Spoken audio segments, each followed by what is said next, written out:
Oi pessoal, tudo bem? Ralph Peter com vocês novamente, programa Livros em Revista, que vai ao ar toda quarta-feira às 19 horas na nossa BCC Television, que sempre tem o firme propósito de levar até vocês bom entretenimento com elevado teor de cultura, que também acontecerá daqui a alguns minutinhos. Ao meu lado direito tem o jornalista, repórter e outras atribuições profissionais e pessoais, Ricardo Mitucci. Antes de passar para ele oficialmente, eu quero fazer os agradecimentos de praxe, com prazer, porque sem essa turma da técnica fabulosa, nós não estaríamos aí permeando pelas maquinetas loucas que todos nós temos hoje. Betânia, Luciana, Márcio, Verão e outros que circulam pela técnica, o nosso muito obrigado. Agradeço também, com muita ênfase, Maria Estela Guedes, que a partir do seu site www.com, situado em Lisboa, nos insere em todo o universo lusófono e que nos dá uma belíssima de uma audiência e principalmente muito aquilatada. Maria Estela Guedes tem também o seu Facebook, estela.guedes.56, que sempre tem boas notícias culturais, de forma geral, e principalmente as literárias. Ao meu lado direito, Ricardo Mitucci, um jovem profissional de notícias esportivas, jornalista, cronista e, para nosso gáudio e grande satisfação, escritor dos bons. Lançou recentemente um segundo livro, com o título Órfãos de São Paulo, é de São Paulo, né? De São Paulo. Órfãos de São Paulo, que trata de um assunto que está em voga, muito importante mesmo, particularmente para quem pretende agir desta maneira tão nobre, adotando um ser que não é seu, um ser desconhecido e que normalmente fará parte de um lar abençoado, porque quem assume uma atitude como esta realmente é um ser diferenciado. Bom, eu não vou falar mais nada, não começo a chorar aqui, não é o caso, né? Não é o caso. A ideia não é essa. Não, Ricardo, muito não é. obrigado por ter vindo. Maravilhoso livro, é o tipo do livro que a gente começa a ler e não para de ler. Agora, eu lembrei que no livro anterior, qual era o título? Histórias quase verídicas. História que tem uma vaca, né? Uma Exato, vaca voando. uma vaca de cabeça para baixo, as patas para o ar. Exato. Havia uma história que ensejava isso. Exato. Conta aí pra gente. Bom, antes de mais nada, gostaria de agradecer o convite. É uma honra estar aqui novamente com você. Muito obrigado. Gostaria de agradecer a audiência de todos e o espaço para divulgar o meu trabalho. Na verdade, no Histórias Quase Verídicas houve um conto, era um livro de contos, houve um conto em que eu já abordava o tema adoção. É um tema que me interessa bastante, sempre me interessou. Mas lá ele tinha uma conotação um pouco mais bem-humorada, né? E, na verdade, depois desse conto, eu senti que ainda poderia desenvolver um pouco mais esse tema. E, em contato com o meu editor, Paulo Tedesco, da consultora editorial Publicações, falou, por que não desenvolver, então, o tema da história da adoção do Histórias Quase Verídicas e transformá-lo num romance? Eu abracei o desafio, já que é um tema que me agrada, é um tema que me atrai. Falei, vamos nessa, né? E realmente desenvolvemos o Órfãos de São Paulo a partir de uma temática central relacionada à adoção, embora não única, como você mesmo leu, e agradeço pelas palavras elogiosas aí ao livro, a gente aborda no Órfãos as diferentes roupagens do conceito de orfandade.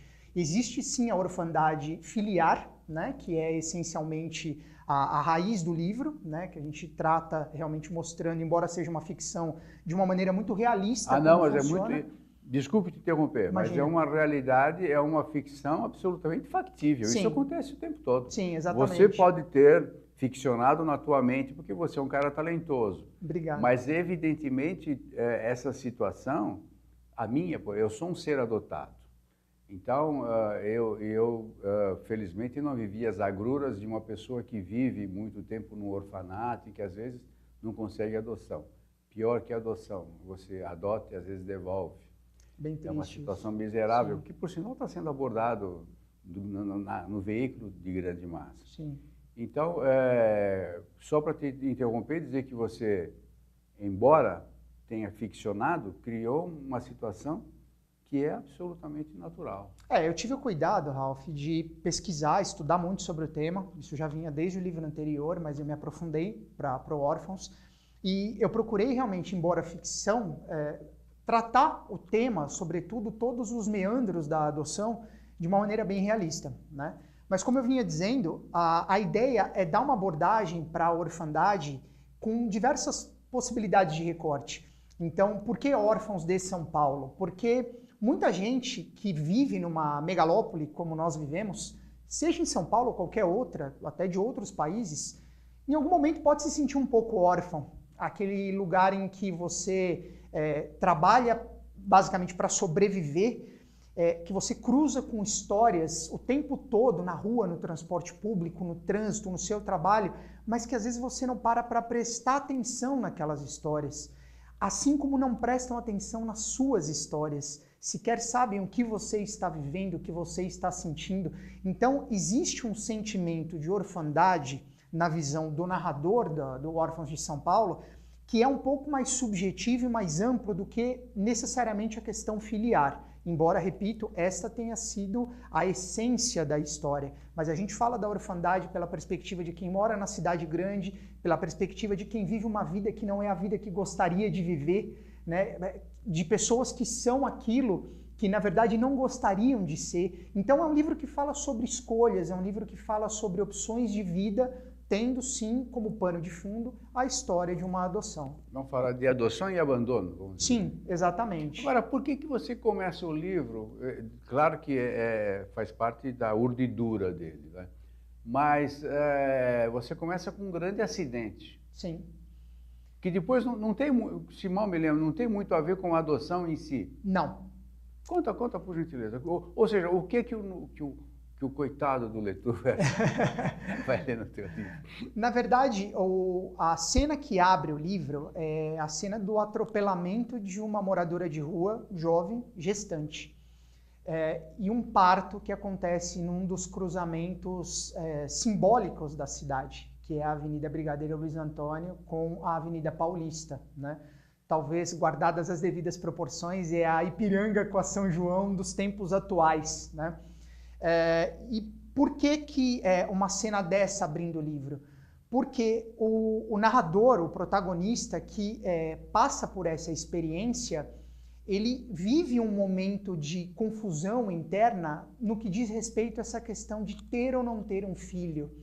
Ter um filho biológico e não ter um filho biológico, adotar ou não adotar. E de repente na frente dele, se deparar logo de cara, no momento em que ele está se deslocando para o trabalho, com uma situação de morte iminente de um bebê, de uma jovem mãe moradora de rua, de uma cidade gigante, num atropelamento, num momento realmente trágico. Então, a minha intenção nesse momento, com a escolha dessa cena para abrir o livro, foi justamente já despertar no leitor, puxa, um acidente envolvendo um morador de rua, uma jovem, um parto num cruzamento simbólico de São Paulo, para que um pouco depois se perceba que aquele narrador sofria de alguma maneira por uma questão relacionada à paternidade. E lá, aos pés dele, quase vitimando também, o nascimento de um bebê que poderia morrer a qualquer momento, ou de uma mãe que poderia morrer a qualquer momento. Então foi mesmo para gerar um clímax já logo na abertura do livro e fomentar no leitor aquele questionamento, puxa, mas um bebê morrendo logo na abertura de um livro, um atropelamento, né, dessa magnitude, por que exatamente? Então já foi com o objetivo de levantar alguns questionamentos no que diz respeito à correria da cidade grande, esse é um aspecto, mas sobretudo o que vai se desenrolar um pouco depois é sobre essa questão da paternidade, do eu quero ser pai e eu tô vendo ali uma mulher perdendo a vida, perdendo um filho aos meus pés, justamente por uma situação que foge do meu controle, que é essa vida absurda, maluca, corrida que a gente vive numa grande cidade. Sem querer, agora está na moda falar spoiler. O protagonista recebe a criança, né? Eu vou evitar o spoiler. Se você me permite, eu vou evitar o spoiler. Mas fica no ar, né? Fica no ar. Agora, e você, no início do teu pronunciamento aqui, você mencionou que foi pesquisar e tal. E quais foram os principais obstáculos, se é que você encontrou obstáculos, não sei, nós nem conversamos sobre isso, sobre quais são os problemas que você acha, na pesquisa que você fez, que as pessoas incorrem, que encontram no percurso para a adoção. Ralph, existe uma série de mitos, na minha avaliação, que envolvem a adoção. Muita gente tem uma série de preocupações que, na verdade, são descabidas por falta de informação, por falta de buscar realmente como a coisa funciona. Então, algumas preocupações com as quais eu me deparei fazendo essa pesquisa para o Órfãos dizem respeito, por exemplo, ok, eu adoto uma criança, mas e se os genitores dessa criança baterem a minha porta depois pedindo essa criança de volta?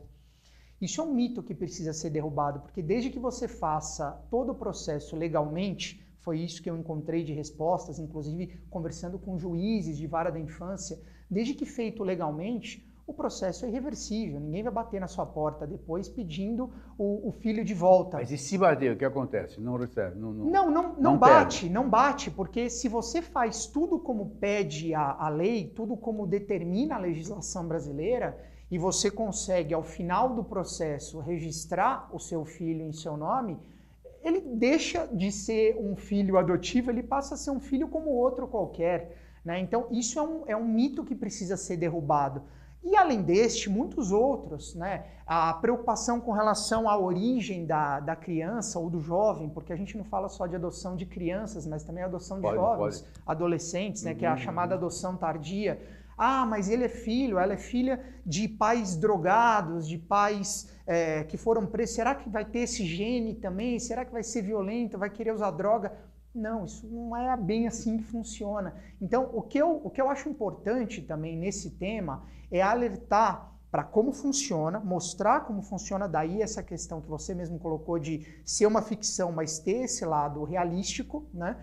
Mas, sobretudo, derrubar alguns mitos no que diz respeito à adoção por casais homoafetivos, à adoção tardia, à adoção internacional, que de uma maneira ou de outra foram tratados no livro. Eu não quis transformar o romance num grande manual sobre adoção. Você leu, você sabe disso. Mas eu procurei ser muito cuidadoso na abordagem do tema, justamente para ser verossímil, para que as pessoas que têm interesse sobre isso, sobre esse tema, encontrem na obra informações verdadeiras, realísticas, que possam até embasá-las caso elas tomem essa atitude, entendeu? O teu protagonista demorou para adotar, que ele já estava no processo. Uhum. Quando houve o atropelamento, ele já estava no processo? Não me recordo. Sim. Já estava, tinha dado entrada no processo. Sim. Normalmente, qual o lapso temporal de uma adoção? Entra com o processo hoje. Então, estamos falando de São Paulo, certo? Uhum. Estamos em São Paulo e tal. Não sei, efetivamente, eu tenho algumas informações sobre esse procedimento, mas você seguramente os tem na cabeça e muito mais atuais. Hoje, você se interessando por uma criança ou vai num orfanato e eu preciso de uma criança, qual é o procedimento hoje? Primeiro você vai num orfanato ou num local desse, onde as crianças estão lá com vontade de serem adotadas, você escolhe, eu sei que é cruel esse escolhe, aqui parece um peixinho, você vai lá, escolhe e tal. Como funciona hoje? Existe essa possibilidade de escolha ou é uma loteria? Você entra, desculpe, imagina. Só para terminar, você entra num procedimento oficial em que você deliberadamente, você e sua esposa, não sei se hoje uma pessoa sozinha pode adotar, talvez você saiba isso também, mas então um casal, vamos pelo normal, um casal que não pode ter filhos ou que já tem um filho, mas tem vontade de salvar uma alma, certo? Vai lá e fala, aonde que ele se dirige? O trâmite legal, eu sei até que eu não me sinto confortável por não ser um especialista na área jurídica, mas pelas pesquisas que eu fiz, né?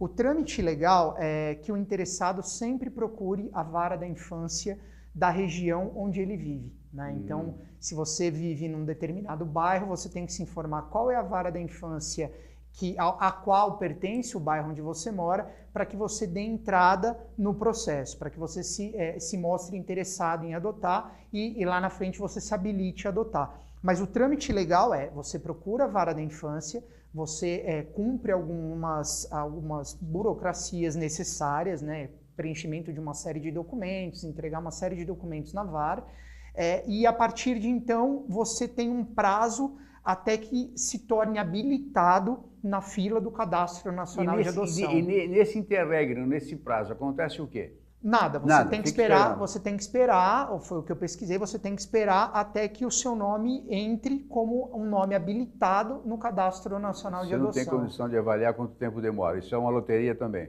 Em média, pelo que eu vi, alguns casos que eu pesquisei, 6 meses de repente, aqui em São Paulo. 6 meses? 6 meses aqui em São Paulo. Mais. Esse é o prazo do momento em que você dá entrada até o momento em que você é habilitado, né? Agora, de 6 a 8 meses, a partir da habilitação, até a adoção se consumar, vai variar muito, porque durante o processo, você, o pretendente, você acaba escolhendo, e como você mesmo colocou escolha, você acaba selecionando características da criança ou do jovem. Como é bom lidar com gente literata. Eu fui escolha selecionando características. É a mesma coisa, mas é muito mais bonito. Muito obrigado, gostei. Imagina. Foi um tapa na cara, assim, não foi minha intenção. Mas a proposta é que os proponentes realmente eles preencham uma ficha escolhendo, né, selecionando características da criança ou do jovem. Então, você quer de uma determinada idade, você aceita, independentemente de gênero, qualquer etnia, qualquer lugar do Brasil. Isso vai fazendo com que se crie... Cor também. Sim, sim. Isso vai fazendo com que se criem funis. Então, não existe uma fila do tipo fila indiana, de que a última a entrar vai esperar 2, 3, 6 anos para adotar, porque às vezes esse último que entra, ele não tem nenhum requisito de exigência, não faz nenhuma exigência, e para ele... Fica na mão de Deus. Exatamente. Fica na mão de Deus. Então... A justiça, nesse caso, acaba sendo mais ágil para essa pessoa, para esse proponente ou esses proponentes. Nunca havia pensado nesse Pois tema.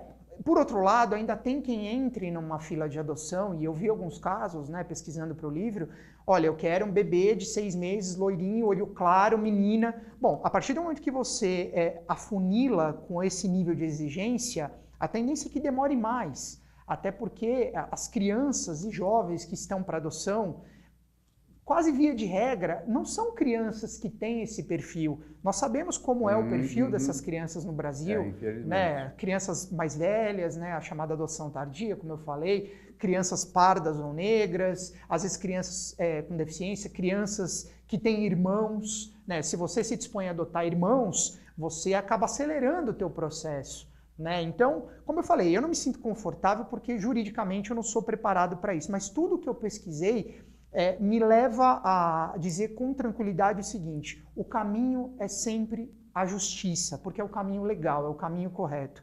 E é definitivo, pelo que você falou. E é definitivo. E tem que se desestigmatizar que a justiça não funciona, o processo é lento, o processo é demorado.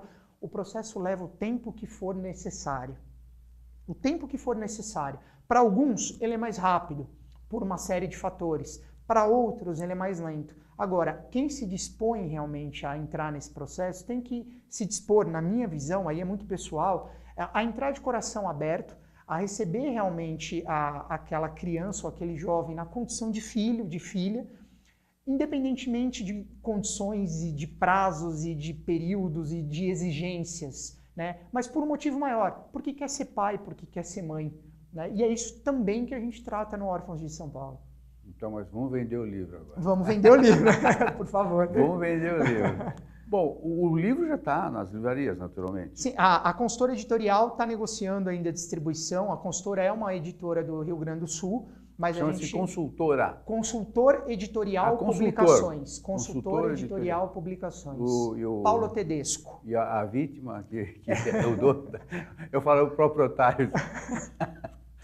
É porque hoje, empresário no Brasil... Ainda mais no segmento literário, né? Esse sujeito é um missionário. É um missionário, Como é que ele chama? abnegado. Paulo Tedesco. Paulo Tedesco, eu te desejo muito sucesso, sinceramente. Sei o quanto você vai sofrer, aliás, já deve estar sofrendo, mas a trajetória do ser literário normalmente é prazerosa. Eu espero que você tenha prazer, com muito sucesso, inclusive o financeiro, mesmo, de todo o coração. Portas abertas aqui, João. É João, né? Não, Paulo. Eu sou uma porcaria para Paulo Tedesco. Paulo Tedesco. Seja bem-vindo. Então ele está negociando a distribuição nacional agora, né? Mas a gente deve entrar em livrarias em todo o Brasil muito em breve. Por hora é possível comprar o livro tanto no site da Consultora Editorial, consultoraeditorial.com.br, www.consultoreditorial.com.br ou diretamente comigo no contato@mituti.com.br. Mituti, MITUTI.com.br. É isso aí, já está lá. Já está lá. Já está lá. Não olhe para lá, mas você já está lá. Olhar, é a força do sacanagem, hábito. Olha lá. Não, olha lá. Mas então, e o teu protagonista demorou muito? Para adotar? Um pouquinho. Mas é como eu falei, eu não vou dar spoiler, não, eu quero fazer. Mas ele demorou, pelo que eu li, ele demorou para adotar porque havia um pequeno senão aí com a esposa e tal. Havia algumas situações, na verdade, que contribuíram com que o processo se arrastasse um pouquinho mais. A gente entra naquela questão que eu coloquei da subjetividade do tema orfandade no livro, que é a questão das escolhas, a questão de viver uma vida que não é a sua. Eu até tenho brincado desde o lançamento, né, usado como uma espécie de slogan para o Órfãos de São Paulo, dizendo que a orfandade é mais subjetiva do que você imagina. Porque, de alguma maneira, o protagonista ele se sentia órfão também. E aí eu não vou dar spoiler para falar se ele era órfão tecnicamente ou subjetivamente. Não, mas vamos esquecer o termo órfão, mas você pode se sentir solitário no meio de uma multidão. Essa é a ideia, exatamente. Sabe, não é... Essa é a ideia. Você caminhando na Avenida Paulista, né, a principal avenida da cidade, e você se sentindo solitário, órfão, de repente, sozinho. Se me dá um piripaque aqui, ninguém me ajuda, por exemplo. A gente teve uma discussão entre amigos não faz muito tempo, falando, se você percebe uma pessoa chorando na rua, você para perguntar pelo menos o que está acontecendo, ajudar. E foi engraçado que a gente percebeu uma divisão de opiniões no sentido, não, eu acho muito invasivo, tem alguma coisa acontecendo, mas eu prefiro respeitar o espaço entre mim e a pessoa. Não, por outro lado, muita gente, não, eu ia perguntar se está precisando de alguma ajuda. Correndo o risco de receber uma resposta ofensiva. Porque a gente vive num local, e aí eu estou falando de São Paulo especificamente, mas eu acho que isso é um pouco fruto da vida que a gente leva hoje, é muito individualista. É claro, eu não quero generalizar, não quero dizer que as pessoas são egoístas, não é isso. Mas hoje é muito cada um para o seu umbigo, tá todo mundo sempre apressado, todo mundo sempre correndo. Ou então, como você começou no começo, olha, como você iniciou o teu discurso agora. Eu não quero ser invasivo. Pode ser uma mera desculpa isso. Exato. Mas que é uma realidade. É uma realidade. Escuta, o cara está lá chorando, ele não me pediu nada. Né? E outra, muitas vezes, quando jovem fui ajudar pessoas que estavam nesse momento crucial, era golpe. Quando você abordava a pessoa, vinha um sujeito por trás, você arrancava a carteira. Sim. Ou então você recebia uma resposta, olha, eu não te pedi nada, tá, não sei o que e tal. E hoje, particularmente, depois de décadas, eu faço isso. Quando eu vejo alguém em situação que eventualmente poderia estar com uma situação deprimente ou ruim, ou sei lá o quê, não me envolvo. Porque justamente, se me pede, se solicita, talvez hein? Vejo talvez eu ajude, senão não me envolvo. Pois é, É cruel. Porém, para mim, pelo menos, é a melhor coisa a ser feita. Porque evita dilacerações. Pois esse é um tema que eu trabalho no livro, também talvez como um tema raiz, assim, porque como eu disse, nós vivemos numa cidade em que o tempo todo estamos cercados de milhões de pessoas, sejam elas próximas ou não, mas a gente não tem a noção do que está acontecendo ao nosso redor.